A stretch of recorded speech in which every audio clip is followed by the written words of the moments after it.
ধাক্কা দিয়ে ওয়েটিং রুমে পাঠায় দেয়। ওয়েটিং রুমে যেতে জাঙ্কুকের বউ এসে জাঙ্কুককে সালাম করে। এই কি করতেছ আপনারা, পা হাত দিতেছেন কেন? আমি পা হাত দিতেছি না, তো সালাম করতেছি, কারণ বাসার ঘরে তো হাজবেন্ডকে সালাম করতে হয়, এই জন্য সালাম করা। যাই হোক, এই নেন দুধ, এটা খেয়ে নেন। আমি কি বাচ্চা ছেলে নাকি যে দুধ খাবো? বাসার ঘরে দুধ খাইতে হয়, বুঝছি, এটা নিয়ম। হ্যাঁ, যাই হোক, এই দুধের মধ্যে আবার কিছু মিক্স করছেন নাকি? আমাকে মেরে ফেলার প্ল্যান করতেছেন নাকি? আজব, মেরে ফেলার প্ল্যান করবো কেন? মেরে ফেলার প্ল্যান করলে তো আপনাকে বিয়ে করতাম। তারপর জাঙ্কুক আর কি করবে? বাধ্য হয়ে দুধটা খেয়ে শেষ করে। এভাবে দাঁড়িয়ে থাকবেন না, বেরিয়ে আসবেন। বেরিয়ে আসবো কেন? আমি সোফায় ঘুমাচ্ছি, আপনি বেডে ঘুমান। আপনি সোফায় ঘুমাবেন আর আমি বেডে ঘুমাবো মানে? আসছে আমাদের বাসুরা, আর বাসুরা তো হাজবেন্ড হয় কত কিছু করে। আর আপনি এভাবে সামনে মতো দাঁড়িয়ে আছেন কেন? এদিকে আসেন। আপনি যেখানে আছেন ওইখানেই থাকেন, আমার কাছে আসার একদম চেষ্টা করবেন না। দেখুন, কাছে আসবেন না কিন্তু, বলে দিলাম। এমনিতে আমার মেয়ে মানুষ দেখতে ভয় লাগে, আমি মেয়ে মানুষ অনেক ভয় পাই। আসবেন না। এই কথা বলার সাথে সাথেই জাঙ্কুক তো সেন্সলেস হয়ে যায়। এরপর জাঙ্কুকের কান্না দেখে হতবাক। কি বললো এটা? এটা কি হলো? সে আমাকে দেখে একদম সেন্সলেস হয়ে গেল। এটা তো আমি আশা করিনি। আরে এত কিউট, সে আমাকে দেখে সব ছেড়ে সেন্সলেস হয়ে যায়। এরপর জাঙ্কুককে অনেকভাবে উঠানোর চেষ্টা করে, ব্যর্থ হয়ে ওখানেই ঘুমিয়ে পড়ে। পরের দিন সকালবেলা কি হচ্ছে চল আমরা দেখে আসি। আমার নিঃশ্বাস নিতে এত কষ্ট হইতেছে কেন? ভালো লাগতেছে না, মাথাটা ঝিমঝিম। হেই, আপনি আমার কাছে আসছেন কেন? হ্যাঁ, বলছি না আপনি আমার কাছে আসবেন না। দূরে যান। জাঙ্কুক এত জোরে ধাক্কা দেয় যে খাটের উপর থেকে নিচে পড়ে যায়। আল্লাহ, আমার কোমরটা মনে হয় গেল রে। এই বজ্জাত লোক, হ্যাঁ, মানুষকে মানুষ এইভাবে ধাক্কা দেয়? মারাই তো হইতো, আমি সরে যেতাম। বেয়াদব লোক একটা, ধাক্কা দিয়ে মনে হয় আমার কোমরটাই ভেঙে ফেলছে। তাই জীবনে মুখ পাবি না, বেয়াদব। জাঙ্কুক তো এক দৌড়ে ওয়াশরুমে চলে যায়। ওখানে বসে বসে কান্না করতেছিল। আমার কি সর্বনাশ হলো! এই কোন পাগলের সাথে আমাকে বিয়ে দিয়ে আমার জীবনটা শেষ করে দিল। কোমরটা মনে হয় ভেঙে গেছে। জাঙ্কুক ওয়াশরুম থেকে বের হয়ে দেখে বসে বসে কান্না করতেছে। জাঙ্কুক কোনো কথা না বলে নিচে চলে যায়। কি রে জাঙ্কুক, তুই একা কেন? বৌমা কোথায়? তোমাদের বৌমা কোথায় সেটা আমি কিভাবে জানবো? এটা কেমন কথা? বিয়ে তুই করছিস, বউ কোথায় তুই বলতে পারবি না? দেখো বাবা, মা, তোমরা আমাকে জোর করে বিয়ে দিছো, আমি বিয়ে করতে চাইনি। আমি বলছি আমি বিয়ে করবো না, তাও তোমরা আমাকে জোর করে বিয়ে দিছো। এখন তোমাদের বৌমাকে তোমরা খুঁজে নাও, আমি বুঝতে পারবো না। তারপর জাঙ্কুক আর কোনো কথা না বলে সকালে ব্রেকফাস্ট করে বাইরে আটা দেখে চলে যায়। অন্যদিকে তেজি করতেছে, চল আমরা দেখে আসি। হ্যালো দোস্ত, আমার জীবনটা তো শেষ হয়ে গেল। আরে বান্ধবীদের জীবনটা শেষ হয়ে যাবে, জীবনটা শেষ হলো।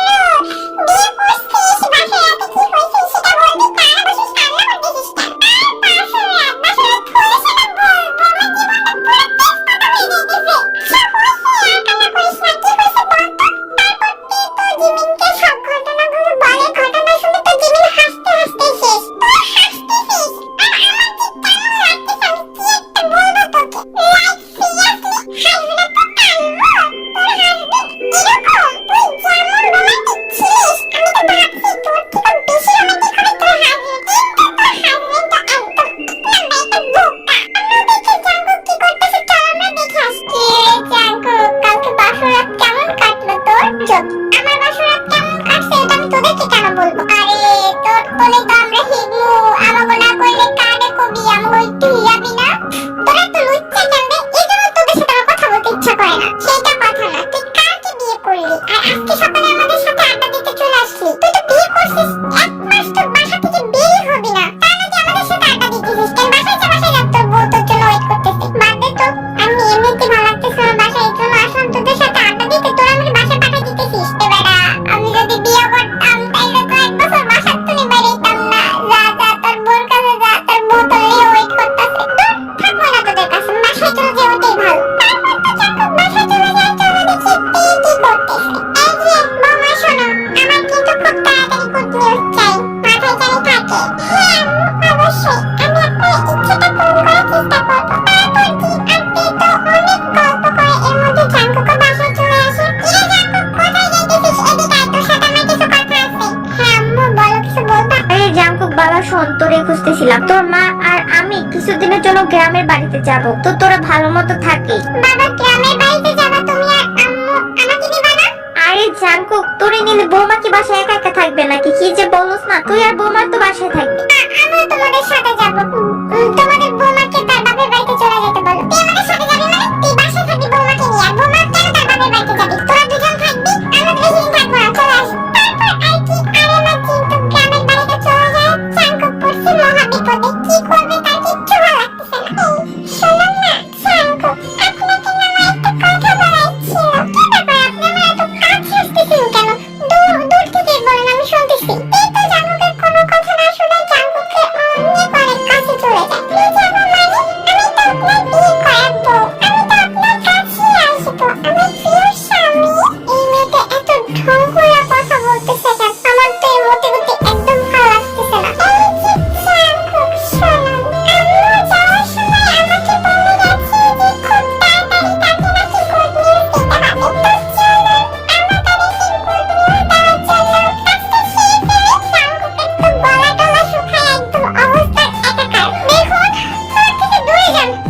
হয়েছে ওয়াইন? তোর সাথে কথা বলতেছিল, দাও আমিও কথা বলি। আর কথা তোমার মেয়ে তো রাগ করে কলই কেটে দিছে। কেন হঠাৎ রাগ করলো? আর দাও তো তোমার মেয়ে কথা। তুমি তো জানো তোমার মেয়ে কথায় কথায় রাগ করে। যাই হোক, ওদিকে জাঙ্কুক আজকে কি করতেছে চলো আমরা দেখে আসি। এই যে শোনো, আমি অফিস থেকে একটু তাড়াতাড়ি আসার চেষ্টা করবেন। আমার বাসায় আসতে ভালো লাগে না। তো আমি কি করবো? আমার বাসায় আসতে ভালো লাগে না, এই জন্য আমি বাসায় দেরি করে আসি। জাঙ্কুক তো ওয়াশরুমে চলে যায়। অনেকক্ষণ হয়ে যায় জাঙ্কুক ওয়াশরুম থেকে বের হচ্ছিল না। এখন 2 ঘন্টা হয়ে যাচ্ছে ওয়াশরুম থেকে বের হচ্ছে না। কি ব্যাপার, কোনো প্রবলেম হলো নাকি? এরপর জাঙ্কুকের ওয়াশরুমে নক করতে থাকে। কি ব্যাপার, 2 ঘন্টা হয়ে গেছে আপনি ওয়াশরুমে কি করতেছেন?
যাচ্ছি, কিছুদিন পর আপনাকে ডিভোর্স লেটার পাঠিয়ে দিব আর আমি আমার বয়ফ্রেন্ডকে বিয়ে করে ফেলবো। বয়ফ্রেন্ডের বাসায় যাবেন মানে? আর ডিভোর্স? আমি কি বলছি একবার আপনাকে আমি ডিভোর্স দিব? না, আমাকে ডিভোর্স দিতে হবে না তো, আমি আপনাকে ডিভোর্স দিয়ে দিব, কারণ আপনার মতো একটা আনরোমান্টিক পার্সনের সাথে আমার থাকা পসিবল না। আপনার থেকে আমার বয়ফ্রেন্ড অনেক ভালো, অনেক রোমান্টিক, আমি ওর কাছে চলে যাবো, আপনি থাকেন, বাই। পেটো চলে যাচ্ছিল জাঙ্কুককে জড়িয়ে ধরে কোলে করে রুমে নিয়ে আসে। কি ব্যাপার, আপনি আমাকে রুমে নিয়ে আসেন আর দরজা বন্ধ করতেছেন কেন? দেখুন, আমাকে যাইতে দেন, আমার দেরি হয়ে যায়। যাইতে দেবো